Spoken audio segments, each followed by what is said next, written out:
Hello, everyone. I want to thank you for viewing our on-demand presentation for Exchanger Optimizer. My name is Frank Ashley, and I am the sales lead for Exchanger Optimizer here at HTRI. And in this presentation, we're going to be going over some concerns of designing exchangers without performing an economic evaluation, something that is quite often missed over in the design process. And we're going to do this by going over several case studies that we have done over the past couple of years and show the different aspects of generating costs for an exchanger. So before we can actually figure out the cost of an exchanger, we have to design an exchanger that will perform the way that we want it to. If you're using something like Exchanger Suite, you might find that there's going to be multiple different designs that meet this task. We like to make the joke that if you ask 10 different engineers to design a heat exchanger for you, you're probably going to get 10 different designs back. Some might design it as an X shell, some might design it as an E shell, another guy might have 20-foot tubes, another one might have 16-foot tubes, and you have all sorts of different things that you can change. You could change the tube layout type, you could change the number of baffles, the baffle passes, and all this stuff. So how do you make this decision? Well, really, there's going to be only one optimum design. And you usually get this one optimum design using an economic evaluation, which can sound pretty simple in practice, which can sound pretty simple at first, but in practice, it's a little bit more complicated than that. And one of the reasons it's a little bit more complicated is everyone's going to have a different focus on cost. A manufacturer is going to focus on minimizing the fabrication cost of the exchanger, or the purchase price. An engineering company might want to minimize the total installed cost of the exchanger. And then a processor, they're going to be concerned with all three, but they're going to want to minimize the operating cost the most. And because of these different focuses, you're going to end up with different designs from each entity. But really the big problem nowadays is that engineers and stakeholders are basically working blind when they're designing these heat exchangers. They're relying on rules of thumb to make million-dollar decisions that could negatively have an impact on the company. And it's not really their fault. Engineers kind of have a limited understanding of cost. And that's mainly because, one, their main focus is to design a heat exchanger that's going to perform the way that they want thermally. And there's little focus on the actual cost effective design. So in order to perform an economic evaluation, there's also a tremendous amount of data to churn between that your typical engineer might not have access to. Things like material costs, labor costs, taxes, and fees, and shipping costs, all of which is not really readily available to them. So with all this in mind, let's take a look at some real-world examples. So this first one is a feed effluent heat exchanger and a sour water stripper. We used Heat Exchanger Suite to design these cases, and then we used Exchanger Optimizer to perform the economic evaluation. So we have two designs here, a large single shell design and a smaller two shell design with the two shells in series. From an Exchanger Suite run, we can first confirm that the heat exchanger meets the thermal requirements of the design. But now that we have that, which one do we choose? Well, if you were to use a dollar per pound or dollar per square foot method, you might assume that the larger single shell is going to be more expensive because it has the larger area. On the other hand, you could argue that the two shell design is going to be more expensive because it has the added labor of building two shells. Which one is correct? Well, when we run them through Exchanger Optimizer, we can see that the large single shell is correct. It is the lowest cost by about 5,000 pounds. It's not too much. But in this case, the single shell is the most economical design. And if we take a look at the breakdown of this cost, which is listed here on this chart, we can see the different costs associated with fabricating this exchanger. A breakdown like this can be pretty beneficial when you're making design decisions, is it allows you to make more informed decisions when it comes to things like material selection and design complexity. For example, with a very complex design, say like a high pressure heat exchanger with multiple inspection and hold points in the design process or in the fabrication process, you might see the labor cost increase. On the other hand, if you have a heat exchanger that uses more expensive construction materials, you might see the material cost increase. From this breakdown, however, we can see that the bundle material is kind of the controlling cost in this exchanger. And we'll see why it's important when we take a look at the second half of this case.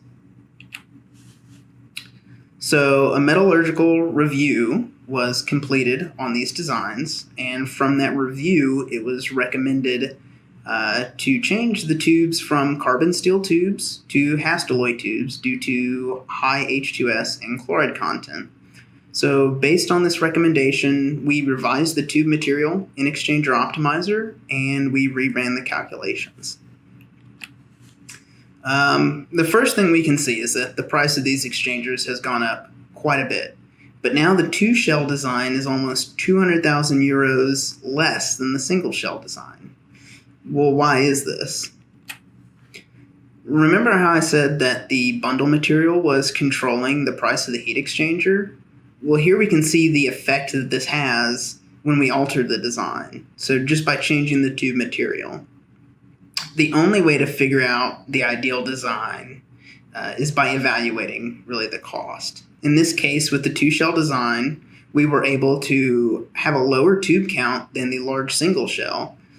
So when we upgraded to the higher alloy, we were able to save a significant amount of cost by reducing the material that cost the most, while the labor cost associated with fabricating two shells was pretty much negligible in this case. So designing without a cost evaluation like this is pretty much working blind. Some people might have, been able to guess when you upgrade the material, you can see that the cost went up. But if you're comparing different designs like this, you might not be able to see a difference like that. And you can use a breakdown like this, which breaks the fabrication cost into different parts, to see how you can reduce costs in your design. So let's take a look at another case study. So this is a gas cooler with a large volume gas on the shell side. And we have, again, two designs. Our first design is a BXM with 4 inlets and outlets on the shell side. Our second design is a BEM with no tube and window. And both of these designs are acceptable for this service. We again used Exchanger Suite to design these cases, and we used Exchanger Optimizer to perform the economic evaluations on these. And so here we have the purchase price of the exchanger. Exchanger Optimizer predicts that the X shell has a lower purchase price by a good bit, about $40,000 difference in purchase price. So if I was a manufacturer, I might recommend the X shell. But things change when we take a look at the installation cost. And we can see that the installation cost for the X shell is quite a bit higher than the installation cost for the E shell. And this is mainly just due to the increased complexity of the X shell piping. The X shell requires much more complex manifolds to plumb in, which significantly increase costs. On the E shell, we just have the single inlet and outlet on the shell side, so no real complex piping is needed to hook the exchanger up. And if we take a look at the breakdown here of the installation cost, we can really see that. Piping is by far the most significant cost associated with installing the heat exchanger. And one thing that I've seen is that this is actually pretty common when it comes to installing a heat exchanger. I've had a few people, reach out to us asking why piping cost is so high. And it's really just because of things like, your number of nozzles. So like on the X shell, we're having to fabricate 2 pretty big manifolds to plumb this exchanger in. In other cases, you might have piping where carbon steel cannot be used. in which case the piping cost can skyrocket and really dominate the installation cost of the heat exchanger. And sometimes this stuff can be overlooked when you're designing an exchanger. As you're mainly focusing on the thermal performance of it, you might not consider how much it's going to cost to actually install the exchanger. And so, again, if we put these two cases side by side, we can really see the difference in the total installed cost of the exchangers. So if I was an EPC responsible for building this plant, then I would much rather have the BEM, as it has the lowest total installed cost. So let's look at another example here. In this case, we have two designs for this amine cooling service. Our goal is to decide which is more economical, air cooling or water cooling. This is a plant. This is for a plant in Germany. Our design air temperature is 85 degrees Fahrenheit.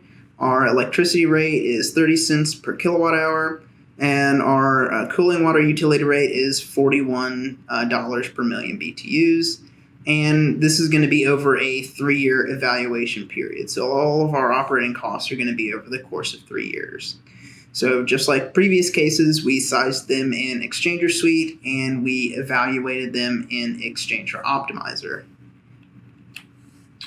And when comparing the purchase price of the two designs, we can see that the purchase price for the air-cooled heat exchanger is significantly more than the purchase price of the water-cooled heat exchanger. And this is pretty common. In most cases, an air-cooled heat exchanger is going to have a higher purchase price than a comparable shell and tube heat exchanger. And then it's kind of the same story for the installation cost, really. It's about twice as much as the water-cooled heat exchanger.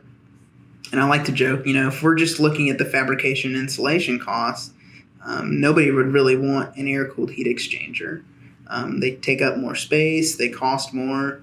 So really, where does an air cooler make sense? Well, it's going to be in the operating cost. The air-cooled heat exchanger, really all it's consuming is electricity to run the motors for the fans. On the other hand, for a water-cooled heat exchanger, you have the extra plumbing needed, you have the pumps to pump the water, you have the electricity for those pumps, you have the cooling tower, you have the cooling tower fans. Those are consuming electricity as well. So there's a lot more that goes into operating a water-cooled heat exchanger than an air-cooled heat exchanger. And you can see that in the price, where the price to operate the air-cooled heat exchanger is about a third of the cost to operate the water-cooled heat exchanger. And so if we add up all the costs, air cooling is the clear winner here. The operating cost for the water cooler just dominates the total cost of the water-cooled heat exchanger.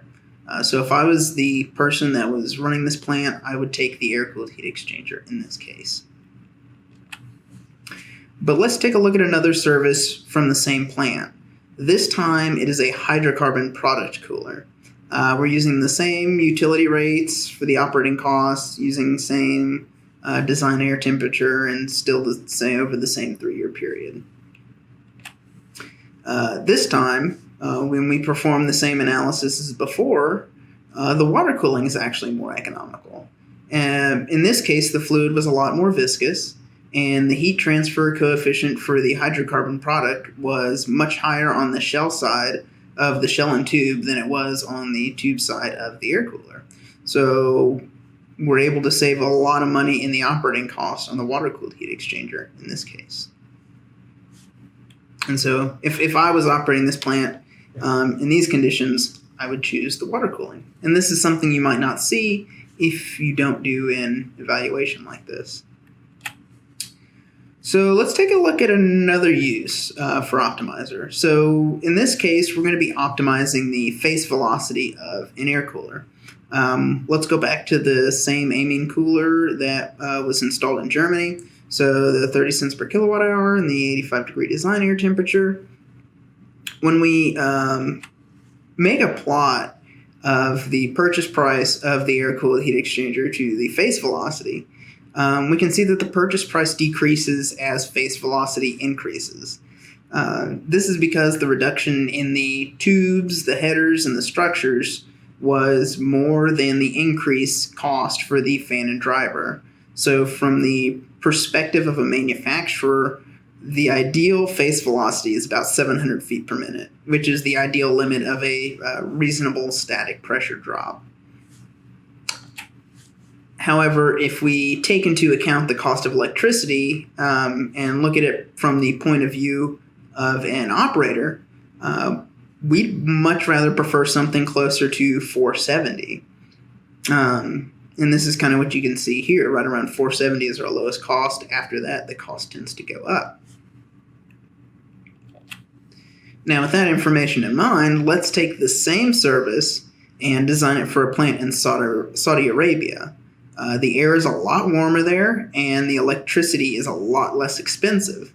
So how is this going to kind of affect the design? Well, compared to the face velocity that we wanted in Germany, we're now at about 600 feet per second versus the 470 feet per second. And so from this, we can kind of see that different sites are going to result in different optimum configurations. No two sites are going to be the same. Optimizer does have a lot of other use cases when you're looking at designs. So comparing materials of construction. In our first case study, we saw what just changing the material of one part, the tubes, can have on the design. You can use Optimizer for calculating heat recovery in a plan, replacing heat exchanger parts. Because of the way Exchanger Optimizer does all of its calculations, we know the cost of a bundle, we know the cost of a shell, a channel, or a combination of any of those, or all of them. So you're able to evaluate, if an exchanger is going to need a bundle replacement every, 2 years, how much is that going to cost us over the life of the exchanger? Optimizing temperature splits for air and water cooled heat exchangers, and then evaluating things like thermal enhancements. So is it really going to be worth it to go with, low fin tubes over regular tubes? So kind of to wrap things up, don't select heat exchangers blind. It's really important to know the impacts of your design decisions. And being able to select a design that's going to be the most optimized design. In the end, if you choose the most optimized design, you're able to minimize your capital costs, lower your operating costs, and even reduce your carbon footprint. So with that concludes this little presentation. I want to thank you again for taking a look at this. We will have a live Q&A session during our software demos later in the day. Thank you very much.